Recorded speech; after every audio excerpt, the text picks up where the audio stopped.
Allu Arjun arrest వెనుక కూడా చంద్రబాబు ఉన్నారంటూ ఆమె సంచలన కామెంట్స్ అయితే చేశారు. ఈ నేపథ్యంలో లక్ష్మీ పార్వతి వాయిస్ని వినిపించేందుకు పార్టీ మరింతగా ఉపయోగించుకునేందుకు ఆమెను పార్టీ ప్రధాన కార్యదర్శిగా బాధ్యతలు అప్పగించినట్టుగా తెలుస్తుంది. కీలక నేతలు పార్టీని వీడుతున్న వేళ లక్ష్మీ పార్వతి లాంటి నేతలకు పార్టీలో కీలక బాధ్యతలు అప్పగించిన ప్రస్తుతం చర్చనీయాంశంగా మారుతుంది. మా సీనియర్ కోలీ కృష్ణమోహన్ జైన్ అవుతున్నారు. కృష్ణమోహన్, లక్ష్మీ పార్వతికి కీలక బాధ్యతలు అప్పగించారు వైసీపీలో. ఏంటి వైసీపీలో లక్ష్మీ పార్వతికి కీలక బాధ్యతలు అప్పగించడం వెనుక అంతరేమేంటి?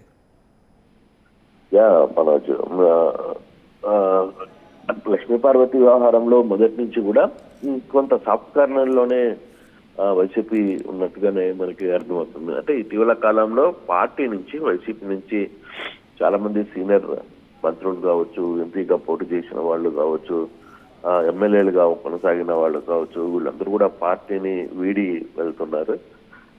ఎక్కడ కూడా వైసీపీ దాని గురించి పెద్దగా పట్టించుకుంటున్నట్టు కనపట్లేదు. కానీ పార్టీలో ఎవరైతే పార్టీ కోసం కమిట్మెంట్ గా ఉన్నారో, పార్టీలో అవసరమైనప్పుడు తెలుగుదేశం పట్ల కావచ్చు, లేకపోతే కుటుంబ ప్రభుత్వంపై విమర్శలు చేస్తున్నారో వాళ్ళందరినీ కూడా పార్టీ దృష్టి పెట్టింది. ఆ నేపథ్యంలోనే లక్ష్మీ పార్వతి కూడా రాష్ట్ర ప్రధాన కార్యదర్శిగా మంచి పోస్టుని ఇచ్చారు. రాష్ట్ర ప్రధాన కార్యదర్శిగా అంటే కొంత కీలకమైన పదవిలో హోదాలోనే ఆమెను పెట్టారు. గతంలో కూడా ఆమె ప్రభుత్వంలో ఉన్నప్పుడు కూడా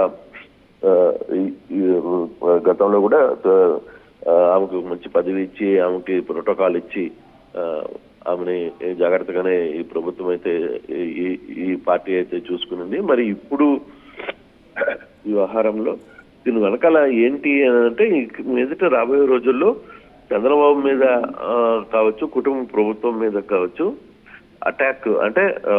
అటాక్ చేయాల్సిన బాధ్యత ఎక్కువగా ఉండబోతుంది. ప్రభుత్వం కూడా ఇప్పటికే 6 నెలలు టైం ఇచ్చింది ప్రభుత్వం మీద. నిన్నటి నుంచి కొంత రైతులు ధర్నాలని, ఇంకో ధర్నాలని చెప్పి జగన్ పార్టీ ఇప్పటికీ రోడ్ల మీదకి వచ్చే అవకాశాన్ని తీసుకుంటుంది. ఈ నెలలో కూడా మరో 2-3 కార్యక్రమాలు రాష్ట్రంలో పెద్ద ఎత్తున పిలుపునిచ్చిన పరిస్థితి అయితే ఉంది.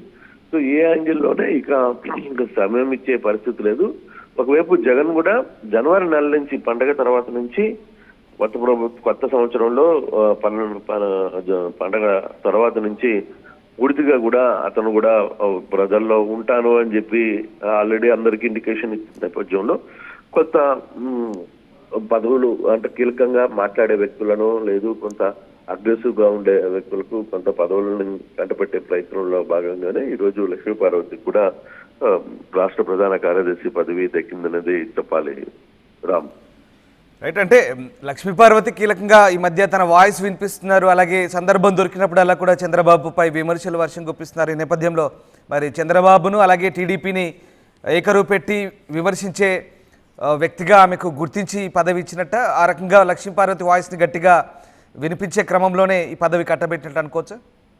డెఫినెట్ గా 100% దీంట్లో లక్ష్మీ పార్వతిని ఉపయోగించుకోవాలి. అంటే ప్రభుత్వాన్ని ఇరుకొని పెట్టే పద్ధతి కావచ్చు, లేకపోతే ప్రభుత్వం మీద తీవ్రంగా విమర్శలు చేసే వ్యక్తి ఇప్పుడు అవసరం. ఆ టైంలో లక్ష్మీ పార్వతి తన గళాన్ని గట్టిగానే వినిపించే ప్రయత్నం అయితే చేస్తారు. ఆమె మాట్లాడే మాటలు కొంత సూటిగానే ఉంటాయి కాబట్టి డెఫినెట్ గా లక్ష్మీ పార్వతిని వ్యవహారంలో ముందు వరుసలో పెట్టాలి అని చంద్రబాబు డిసైడ్ అయింది. ఎందుకంటే అందులో మహిళ కూడా కాబట్టి మహిళ చేత కొంత అగ్రెసివ్ గా మాట్లాడే వ్యక్తులు ఉన్నప్పుడు అది ఈ జనాల్లో కూడా కొంత సీరియస్ గా వెళ్లే ప్రయత్నం అయితే జరుగుతుంది. నిన్న అల్లు అర్జున్ అరెస్ట్ వ్యవహారం మీద కూడా లక్ష్మీ పార్వతి అలాగే మాట్లాడిన పరిస్థితి అయితే దీని వెనకాల ముఖ్యమంత్రి చంద్రబాబు రోల్ ఉంది, దీని వెనకాల ఉద్దేశపూర్వకంగానే జరిగింది అని ఆయన మాట్లాడారు. సేమ్ ఆయన మాట్లాడేదని చాలా వరకు కూడా సోషల్ మీడియాలో ఇదే ప్రస్తావన కూడా వచ్చిన పరిస్థితి కూడా మనం చూసాం. సో ఇటువంటి కొంత ప్రజల్ని వైపు లేదు పార్టీలో కొంత కీలకమైన స్టెప్స్ వేసేటప్పుడు ఈ రాజకీయ పరంగా కొన్ని పై ఎత్తులు జరుగుతుంటాయి కాబట్టి సో అందులో భాగంగానే లక్ష్మీ పార్వతికి ఈ పదవి అయితే కట్టబెట్టారు. రేపటి నుంచి సోమవారం బహుశా బాధ్యతలు తీసుకుంటామని చెప్పి చెప్తున్నారు. ఆ బాధ్యతల ప్రకారం ఇక కొంత ప్రభుత్వం మీద విమర్శించడానికి తాను కూడా సిద్ధమైనట్టుగానే కనపడుతోంది. Right, yes, thank you Krishnamohan. So Lakshmi పార్వతికి వైసీపీలో కీలక పదవైతే కట్టబెట్టింది పార్టీ. రాష్ట్ర ప్రధాన కార్యదర్శిగా నియమించారు జగన్. ఆయన ఆదేశాలతో పార్టీ కేంద్ర కార్యాలయం ఉత్తర్వులు ఇచ్చింది. సమయం వచ్చినప్పుడల్లా టీడీపీపై లక్ష్మీ పార్వతి ఘాటైన విమర్శలు చేస్తుంటారు. ఈ క్రమంలోనే ఆమె వాయిస్ను వినియోగించుకునేందుకు పార్టీ నిర్ణయించుకుంది. పార్టీ ప్రధాన కార్యదర్శిగా ఆమెకు కీలక బాధ్యతలు అప్పగించింది వైసీపీ.